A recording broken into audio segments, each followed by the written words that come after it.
안녕하세요, 여러분.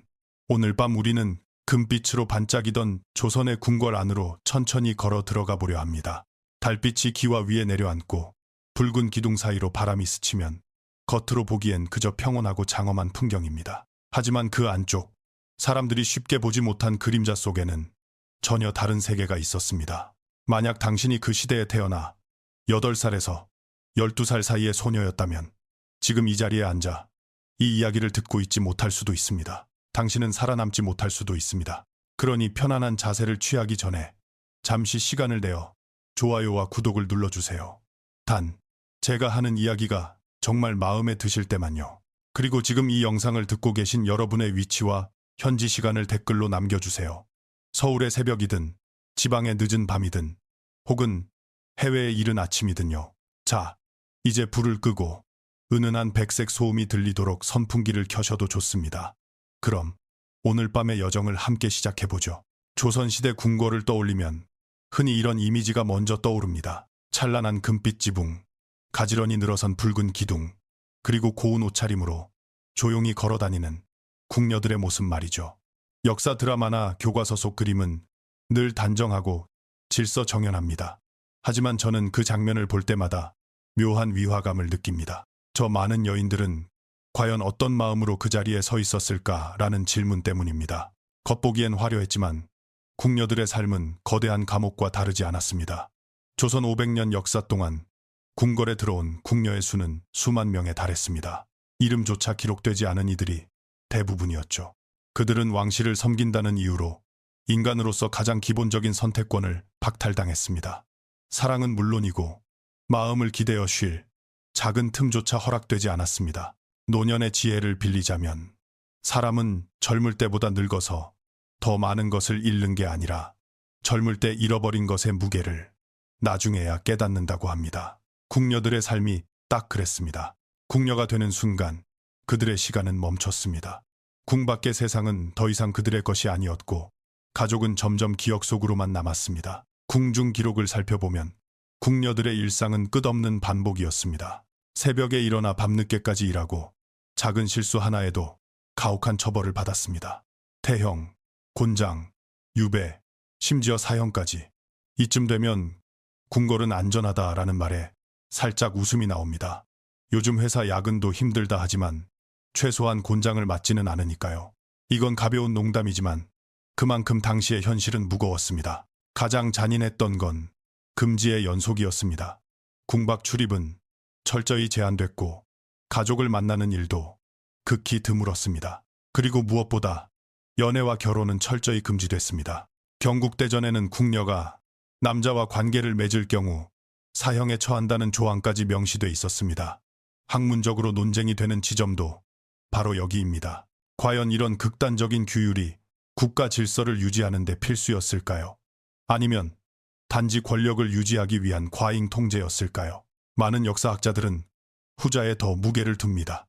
흥미로운 TMI 하나를 덧붙이자면 궁녀들 사이에서는 궁궐의 어느 구역이 가장 춥고 어느 처소가 그나마 잠을 잘 수 있는지에 대한 정보가 은근히 공유됐다고 합니다. 오늘날로 치면 여기 방음 잘 돼요 같은 비밀 팁이었겠죠. 이런 소소한 정보 교환이 그들에게는 생존 기술이었습니다. 궁녀들의 삶을 바라보면 우리는 자연스럽게 질문하게 됩니다. 왜 이렇게까지 해야 했을까? 유교를 국가 이념으로 삼았던 조선은 인간의 도덕과 인륜을 강조했습니다. 그런데 그 도덕의 이름으로 수만 명의 여성을 평생 묶어두는 모순을 만들어냈습니다.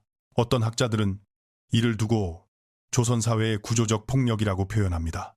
다소 과격하게 들릴 수도 있지만 기록을 차분히 따라가다 보면 고개를 끄덕이게 됩니다. 밤이 깊어질수록 궁궐의 금빛은 사라지고 그림자만 남습니다. 그 그림자 속에서 궁녀들은 서로의 숨소리를 들으며 하루를 버텼습니다. 화려한 역사 뒤편에 이런 삶이 있었다는 사실은 나이가 들수록 더 묵직하게 다가옵니다. 젊을 때는 그저 안타까운 이야기로 지나쳤을지 모르지만 시간이 흐르면 저 자리에 내가 있었을 수도 있겠구나 라는 생각이 들기 때문입니다. 이제 이야기는 자연스럽게 다음으로 흘러갑니다. 이렇게 금빛 궁궐의 그림자 속으로 들어온 소녀들은 어떤 방식으로 그 자리에 길들여졌을까요? 그렇게 궁궐의 그림자 속으로 들어온 궁녀들의 이야기는 결국 처음으로 돌아가게 됩니다. 모든 것은 너무 이른 나이에 시작됐습니다. 일반적으로 궁녀는 8살에서 12살 사이의 소녀들 가운데서 선발됐습니다. 지금 기준으로 말하면 초등학생 나이죠. 아직 자기 방 정리도 서툴고 좋아하는 것과 싫어하는 것도 막 배우는 시기입니다. 그런데 그 나이에 인생 전체가 결정돼 버렸습니다. 한번 궁에 들어가면 다시는 평범한 여자의 삶으로 돌아갈 수 없었습니다. 경국대전에는 이렇게 적혀 있습니다. 궁녀는 10살에서 14살 사이에 뽑아 평생 남자를 가까이 하지 못하게 하며 이를 어기면 중벌에 처한다. 이 문장을 처음 읽었을 때 저는 잠시 멍해졌습니다. 법이라는 것은 보통 사람을 보호하기 위해 존재한다고 배우지 않습니까?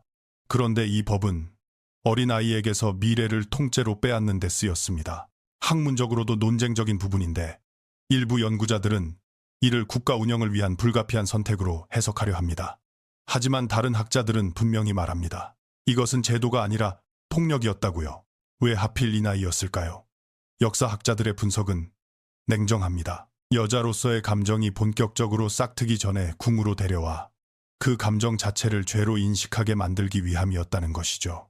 말하자면 욕망을 없애는 것이 아니라 욕망을 느끼는 자신을 부끄러워하게 만드는 교육이었습니다.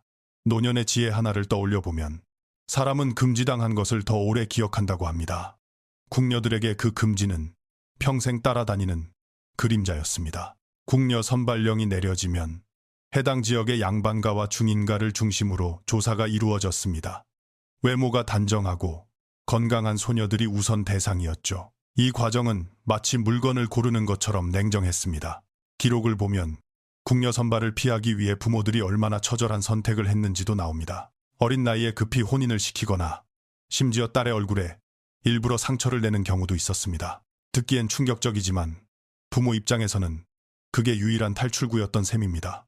요즘 기준으로 보면 말도 안 되는 이야기지만 그만큼 궁에 들어간다는 것은 가족과의 영원한 이별을 의미했습니다. 궁에 들어온 소녀들은 곧바로 궁녀가 되지 않았습니다. 먼저 생각시라는 견습 과정을 거쳤습니다. 선배 궁녀들 밑에서 예절과 업무를 배우며 말투부터 걸음걸이, 시선 처리까지 세세하게 통제받았습니다. 웃는 방법조차 규칙이 있었죠. 너무 크게 웃으면 경박하다 혼났고 웃지 않으면 불경하다고 지적받았습니다. 이쯤 되면 웃어야 할지 말아야 할지 고민하다 하루가 끝났을 것 같습니다. 네, 여기서 가벼운 농담 하나 던지자면 요즘 서비스직 매뉴얼보다도 훨씬 엄격했습니다. 다만 그 결과가 고객 불만이 아니라 곤장이었다는 점이 다를 뿐이죠. 견습 기간은 보통 5년에서 10년에 달했습니다. 이 시기를 버텨야 비로소 정식 궁녀가 될 수 있었습니다. 그동안 소녀들은 자연스럽게 자신을 지우는 법을 배웠습니다. 하고 싶은 말은 삼키고 보고 싶은 얼굴은 마음속에만 담아두는 법 말입니다. TMI 하나를 덧붙이자면 일부 기록에는 생각시들이 밤에 몰래 자기 이름을 중얼거렸다는 이야기도 나옵니다. 잊히지 않기 위해서였다고 하죠. 이름을 부르는 행위가 자신이 아직 존재한다는 확인이었던 겁니다. 궁녀는 크게 내명부와 외명부로 나뉘었습니다. 내명부는 왕과 왕비를 직접 모시는 상궁들이었고 외명부는 각종 실무를 담당했습니다. 가장 높은 지위는 제조상궁이었는데 이들은 때로 왕비보다 더 큰 영향력을 행사하기도 했습니다. 이 지점에서 또 하나의 논쟁이 생깁니다. 궁녀 제도는 억압적이었지만 동시에 일부 여성에게는 제한적이나마 권력을 부여했다는 주장입니다. 그러나 저는 이 주장을 들을 때마다 이렇게 반문하고 싶습니다. 선택권이 없는 권력이 과연 진짜 권력일까요? 대부분의 궁녀들은 평생 허드렛 일을 하며 살았습니다. 아침부터 밤까지 이어지는 노동, 끝없는 긴장, 그리고 언제 닥칠지 모르는 처벌의 공포. 어린 나이에 이런 환경에 던져진 소녀들의 마음은 어떤 모습이었을까요? 기록은 그 마음을 자세히 설명해 주지 않습니다. 하지만 침묵 자체가 답일지도 모릅니다. 말할 수 없었기에 기록되지 않았을 뿐입니다. 이렇게 선발되고 길들여진 어린 몸과 마음은 결국 다른 방식으로 균열을 일으키기 시작합니다. 억눌린 감정은 사라지지 않으니까요. 그것은 형태를 바꿔 궁녀들 사이의 관계 속에서 모습을 드러냅니다. 억눌린 감정은 사라지지 않습니다. 다만 숨을 곳을 찾을 뿐이죠. 궁궐이라는 밀폐된 공간에서 궁녀들의 감정은 결국 서로를 향해 흐르기 시작했습니다. 기록을 따라가다 보면 이 흐름은 너무도 자연스러워 보입니다. 밖으로 나갈 수 없고 가족도 없고 사랑은 죄가 되는 세계에서 남은 선택지는 많지 않았습니다. 그래서 궁녀들 사이에는 대식 혹은 연분이라 불리는 독특한 관계가 생겨났습니다. 대식 관계는 단순한 우정이 아니었습니다.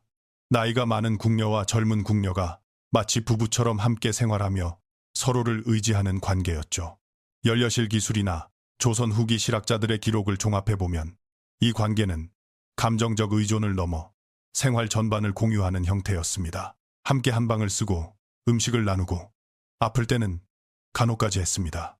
노년의 지혜 하나를 빌리자면 사람은 나이가 들수록 혼자서 버티는 법보다 함께 기대는 법을 배운다고 합니다. 궁녀들에게 그 배움은 너무 이른 나이에 찾아왔습니다.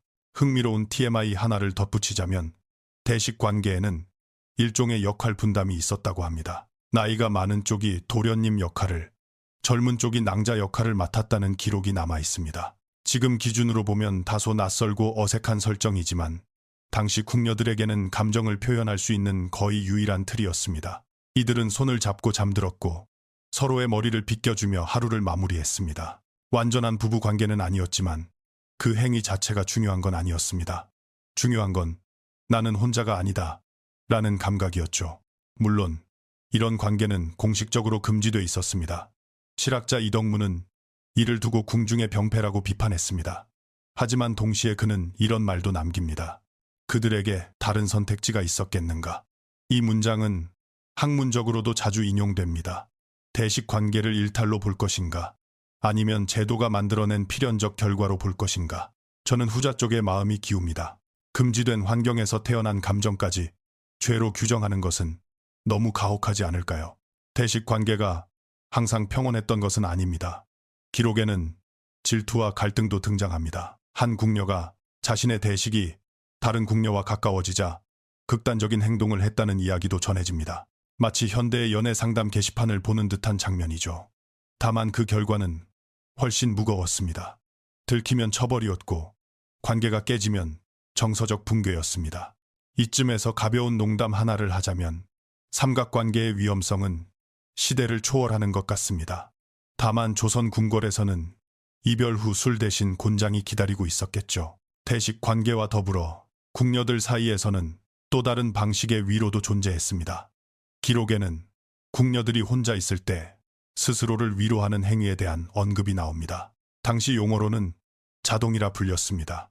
오늘날의 시각에서는 자연스러운 생리현상으로 이해되지만 당시에는 큰 죄악으로 여겨졌습니다. 오주연문장 전산고를 쓴 이규경은 이를 금하려 해도 막을 도리가 없다고 기록했습니다. 실학자 이덕무 역시 밤이 되면 처소마다 소리가 들린다고 적었습니다. 금지와 현실의 괴리가 얼마나 컸는지를 보여주는 대목입니다. 은여들은 이 현상을 비교적 현실적으로 바라봤습니다. 동의보감에는 여성이 오랫동안 남자를 가까이 하지 못하면 기혈이 막히고 정신이 온전치 못해진다는 내용이 나옵니다. 즉, 욕구의 억압이 신체와 정신의 문제를 일으킨다는 인식이 이미 존재했던 셈입니다. 학문적으로 논쟁적인 부분은 여기입니다.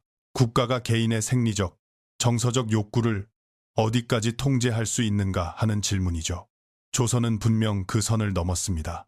흥미로운 것은 이런 행위가 적발됐을 때의 대응입니다. 승정원 일기에는 한 궁녀가 적발돼 국문을 받은 사건이 기록돼 있습니다.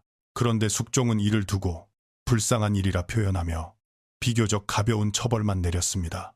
왕조차도 이 문제를 단순한 범죄로만 보지 않았던 겁니다. 상급 상궁이 모두 금하면 미치거나 죽을 것이라고 보고했다는 기록도 있습니다. 너무 많은 이들이 겪는 일이었기에 처벌로 해결할 수 없다는 걸 모두가 알고 있었던 것이죠. 대식 관계를 맺은 궁녀들은 서로를 더 적극적으로 위로했습니다. 밤에 손을 잡고 자거나 조용히 이야기를 나누며 외로움을 달랬습니다. 완전한 해결책은 아니었지만 그 작은 온기가 없었다면 더 많은 이들이 무너졌을지도 모릅니다. 금지된 세상에서 찾아낸 이 관계들은 스캔들이 아니라 생존 전략이었습니다. 이렇게 서로에게서 위안을 찾던 궁녀들의 삶은 그러나 여전히 병들어갔습니다. 몸과 마음은 서서히 한계를 드러내기 시작합니다. 위로가 있다고 해서 고통이 사라지는 것은 아니었습니다. 오히려 억눌린 삶이 길어질수록 궁녀들의 몸과 마음은 서서히 망가져 갔습니다.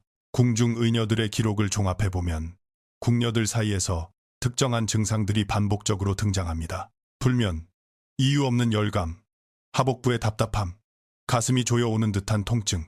현대의학의 언어로 옮기면 이는 명백히 만성 스트레스와 정서적 고립이 만들어낸 결과입니다. 노년의 지혜 하나를 빌리자면 몸은 거짓말을 하지 않는다는 말이 있죠. 마음이 견디지 못하면 결국 몸이 대신 말합니다.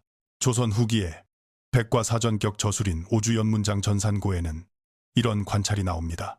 궁녀들이 15에서 20살이 되면 밤에 잠을 이루지 못하고 이유 없이 몸에 열이 오르며 마음이 불안해진다고요. 실학자 이덕무 역시 청장관 전서에서 비슷한 내용을 남겼습니다. 의녀들이 약을 쓰려 했지만 이는 약으로 고칠 수 있는 병이 아니었다고 했죠. 이 대목에서 저는 잠시 웃음이 나옵니다. 수백 년 전에도 이건 마음의 문제라 약이 안 됩니다라는 진단이 있었던 겁니다. 시대는 달라도 인간은 크게 달라지지 않았습니다. 승정원 일기 영조 25년의 기록에는 의녀가 왕에게 보고한 내용이 등장합니다. 많은 궁녀들이 신체적 증상을 호소하지만 이는 병이라기보다 정서적 원인에서 비롯된 것이라는 보고였습니다. 학문적으로 논쟁적인 지점은 바로 여기입니다. 국가 최고 권력자와 의료진이 이미 문제의 원인을 알고 있었음에도 제도는 그대로 유지됐다는 사실입니다. 알면서도 바꾸지 않은 것과 몰라서 못 바꾼 것은 전혀 다른 이야기니까요. 한중록을 쓴 해경궁 홍씨는 궁녀들의 삶을 가까이에서 지켜본 인물입니다. 그녀는 궁녀들이 평생 남자의 손을 한 번도 잡아보지 못한 채 늙어간다고 적었습니다. 그들의 눈빛에서 깊은 외로움이 느껴졌다고요. 이 기록을 읽다 보면 화려한 궁중 생활이라는 말이 얼마나 공허한지 실감하게 됩니다. 요즘 말로 하자면 인테리어는 최고급인데 마음은 월세방보다 춥다고 할까요? 이쯤에서 가벼운 농담 하나 던지자면 아무리 궁궐이라도 와이파이도 없고 친구도 없으면 살기 힘듭니다. 정신적 문제는 나이가 들수록 더 심해졌습니다. 20살을 넘기며 궁녀들은 주변에서 하나둘 늙어가는 얼굴을 보게 됩니다. 그리고 깨닫습니다. 자신도 평생 이곳에서 이렇게 늙어가겠구나 라는 사실을요. 기록에는 밤마다 울음소리가 들렸다는 이야기가 반복됩니다. 혼잣말을 하거나 옷을 찢거나 스스로를 해치는 궁녀들도 있었습니다. 환청과 환각을 경험했다는 기록도 적지 않습니다.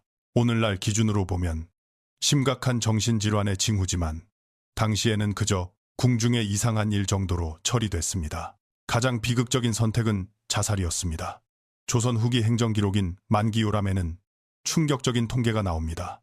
궁녀들의 자살이 매년 2~3건씩 발생했다는 것입니다. 숫자로 보면 작아 보일 수도 있지만 이것은 공식 기록에 남은 사례만 집계한 결과입니다. 실제로는 더 많았을 가능성이 큽니다. 기록에는 대부분 젊은 나이의 궁녀들이 욕구, 불만과 절망감 때문에 극단적인 선택을 했다고 명시돼 있습니다. 당시 사람들조차 원인을 알고 있었다는 점에서 이 통계는 더 무겁게 다가옵니다. 승정원 일기에는 구체적인 사건도 남아 있습니다. 영조 30년, 한 궁녀가 스스로 목숨을 끊은 사건이 기록됐습니다. 그녀가 남긴 말은 이렇게 전해집니다. 여자로 태어나 여자의 삶을 살지 못하니 차라리 죽는 것이 낫다. 이 문장을 읽으면 설명이 더 필요 없다는 생각이 듭니다. 인간답게 살고 싶다는 바람이 그 시대에는 죄가 되었습니다. 나이가 들어 50이 넘으면 출궁이 허락되기도 했습니다. 하지만 그때쯤이면 이미 몸은 만신창이가 돼 있었습니다. 평생 무릎을 꿇고 일한 탓에 관절은 성한 곳이 없었고 정신적 상처는 더 깊었습니다. 바깥 세상에 적응하지 못해 다시 궁 근처로 돌아오는 경우도 많았다고 합니다. 평생을 바친 궁궐이 결국 유일하게 익숙한 공간이었기 때문입니다. 이쯤에서 또 하나의 노년의 지혜를 떠올리게 됩니다. 사람은 익숙한 불행을 낯선 자유보다 더 쉽게 선택한다는 말입니다. 병 들어가는 몸과 정신은 궁녀 개인의 문제가 아니었습니다.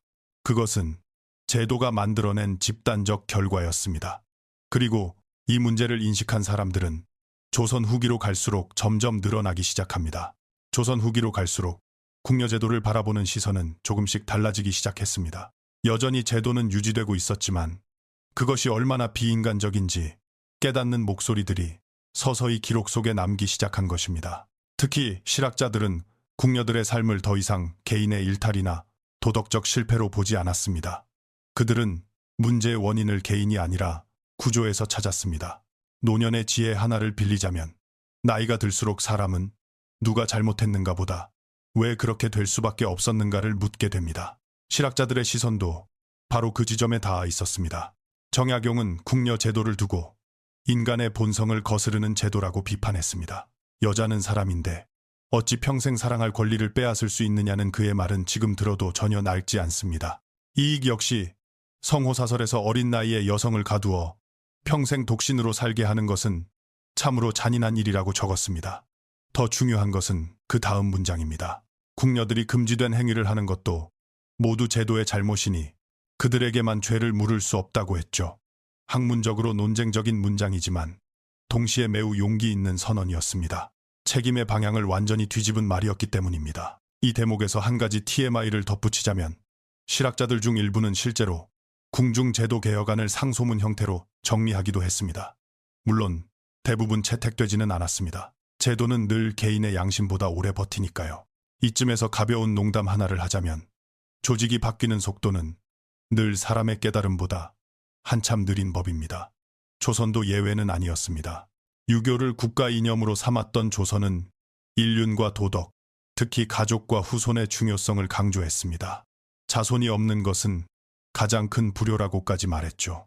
그런데 아이러니하게도 바로 그 유교 국가에서 수만 명의 여성들이 평생 결혼도 출산도 금지된 채 살아야 했습니다. 유교가 가장 중요하게 여긴 가치를 국가가 스스로 부정한 셈입니다. 왜 이런 모순이 가능했을까요?